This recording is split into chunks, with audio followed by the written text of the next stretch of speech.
Pembahasan berikutnya syurbud dukhan, menghirup rokok, hukum mengkonsumsi rokok, merokok, atau as-sajair, sigaret.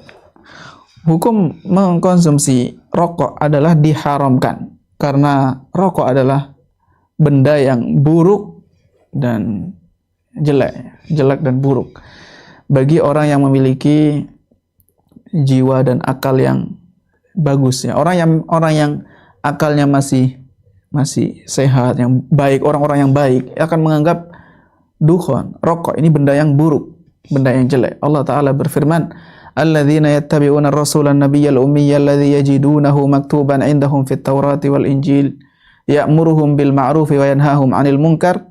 Lalu di sini poin utama kita, wa yuhillu lahumut thayyibat wa yuharrimu 'alaihimul khaba'ith.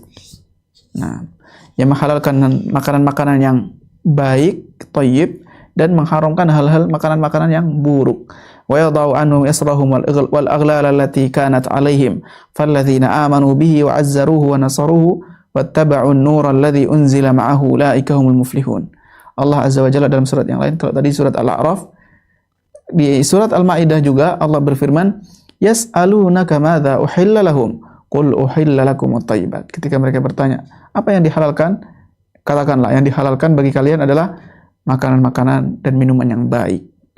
Karena ini juga membuat futur, ya, rokok ini membuat futur. Waqad rawat Ummu Salamah, dan dalam hadis Ummu Salamah yang sudah disebutkan beberapa kali tadi, naha Rasulullah sallallahu alaihi wasallam an kulli muskirin wa muftirin. Selain itu, dan ini yang paling penting, yang menjadi dasar diharamkannya rokok adalah thubuti adrarihi tibbiyan bisihah. Secara kedokteran, secara medis, terbukti sudah ditetapkan bahwa ini membahayakan, memadaratkan dari sisi kesehatan.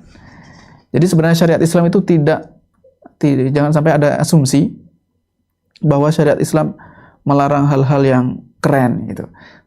Melarang hal-hal yang dilakukan oleh manusia pada umumnya. Bukan begitu ya. Larangan ini bukan didasari karena ini dihasilkan oleh non-muslim misalkan, atau karena kepentingan tertentu, sama sekali tidak. Jadi Islam mengharamkan seperti ini, rokok, tujuannya adalah untuk memberikan kemaslahatan bagi umatnya, umat manusia, untuk memberikan manfaat bagi mereka, menyelamatkan manusia. Ya, sehingga fatwa-fatwa haramnya rokok adalah untuk itu. Dari sini maka sesuatu yang thabata daruruhu, ketika sudah diketahui, sudah ditetapkan bahwa ini benda memadaratkan. Sedangkan dahulu ya, Pak, sebagian memang di awal-awal itu ada sebagian ulama yang mengatakan, oh tidak haram, hanya makruh. Itu barangkali bisa jadi sebabnya adalah karena masih belum ada ketetapan, ya, kepastian dari sisi medis, dari dokter, bahwa benda ini membahayakan. Ketika sesuatu yang membahayakan, maka haram mengkonsumsinya. Wali anal infak, dan kemudian juga ditambah lagi karena terdapat penghambur-hamburan harta. Ketika membelinya, ini termasuk menghamburkan harta, membeli sesuatu yang membahayakan. Dan diriwayatkan oleh Al-Mughirah ibnu Syu'bah radhiyallahu anhu, Nabi SAW dahulu bersabda, Inna Allah harrama alaikum uquqal ummahat. Sesungguhnya Allah mengharamkan uquqal ummahat, durhaka kepada ibu, wa wa'dal banat, dan menguburkan hidup-hidup bayi perempuan. Ini dilakukan oleh orang-orang jahiliyah, orang-orang Quraisy, ya, orang-orang kafir dahulu, musyrik jahiliyah.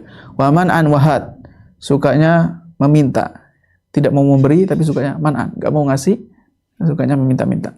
Wa kariha lakum qila wa qal, dan Allah membenci qila wa qal, namimah, kabar burung, sekedar tahu ini informasi disampaikan tanpa mengecek kebenarannya. Wa kathratas soal, banyak bertanya. Wa idha'atal mal. Nah, ini yang menjadi poin kita. Allah membenci idha'atal mal, menghambur-hamburkan harta, membuang-buang harta tanpa manfaat, membelanjakan harta kita untuk sesuatu yang tidak memberikan manfaat. Ini bahkan membahayakan.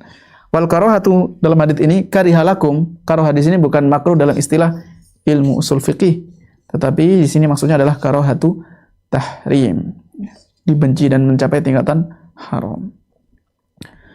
para dokter yang terkemuka, para dokter-dokter yang sudah spesialis, mereka mengatakan harus bersikap menghadapi nikotin. Nikotin salah satu bahan penyusun utama rokok ya, bahan kandungan rokok adalah nikotin.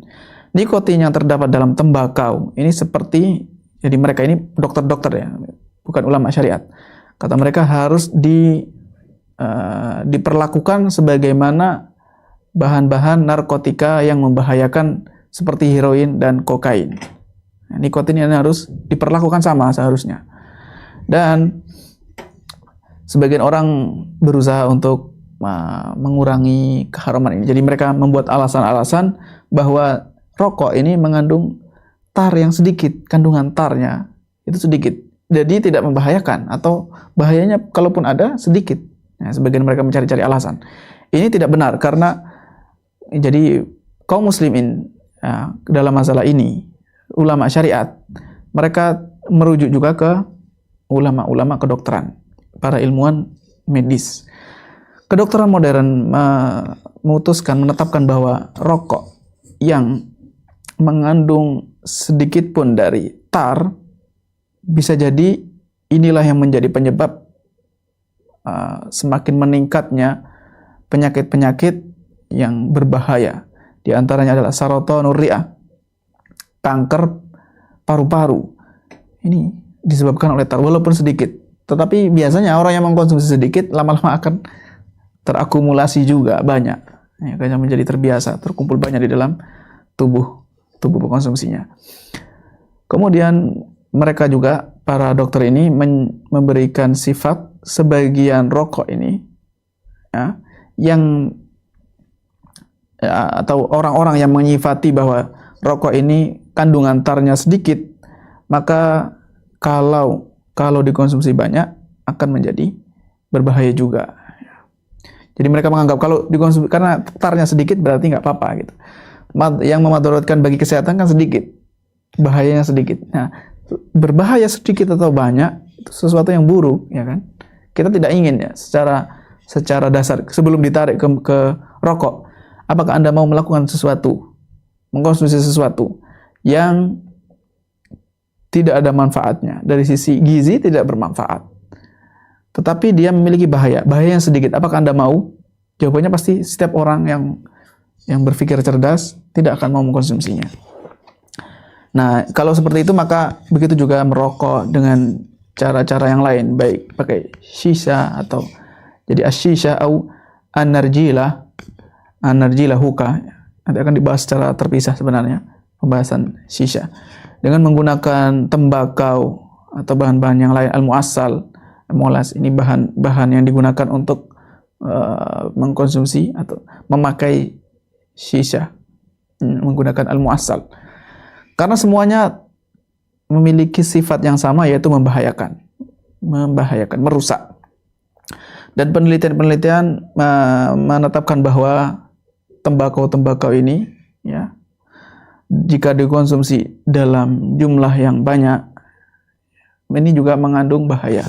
Kemudian juga mengandung beberapa tambahan kandungan pewarna, cat, perasa, yang bahkan bisa jadi seringnya tidak melalui pengawasan kesehatan. Jadi proses pembuatannya tidak ada penelitian ya dari sisi kesehatannya, tidak dipantau secara kesehatan. Dari sini maka banyak menimbulkan berbagai penyakit dan kanker. Nah, at-tibagh itu dalam bahasa Arab artinya adalah tembakau. Bedanya tar dan nikotin, tar adalah zat beracun yang digunakan untuk yang dilepaskan dari pembakaran. Karena rokok dibakar, nah hasil dari pembakaran inilah yang disebut dengan zat beracun ini disebut dengan tar. Ya, termasuk tembakau ketika merokok. Kemudian nikotin ini zat adiktif yang mengakibatkan kecanduan jika dikonsumsi dalam dosis tinggi nikotin. Belum lagi banyak sekali yang mereka mengatakan bahwa ini ada mengandung zat-zat yang digunakan dalam waktu yang sama untuk produk-produk pembasmi serangga, untuk cat, bahan-bahan kimia yang berbahaya. yang ketika diteliti di laboratorium. Dari sini maka kesimpulannya, mau disebut rokok atau benda apapun, jika itu membahayakan ya diharamkan gitu dalam syariat. Rujukannya adalah al-ahkamul fiqhiyyah muta'alliqah bit-tadkhin, at-tadkhin wa atharuhu 'ala as-sihhah, at-tadkhin wa ikasatuhu tanzimiyah, tadhkirul ikhwan bi adrari syishati wad dukhan, hukmu syurbid dukhan, fatwa lajnah daimah, dan majmu' fatawa Syekh Abdul Aziz Ibnu Baz.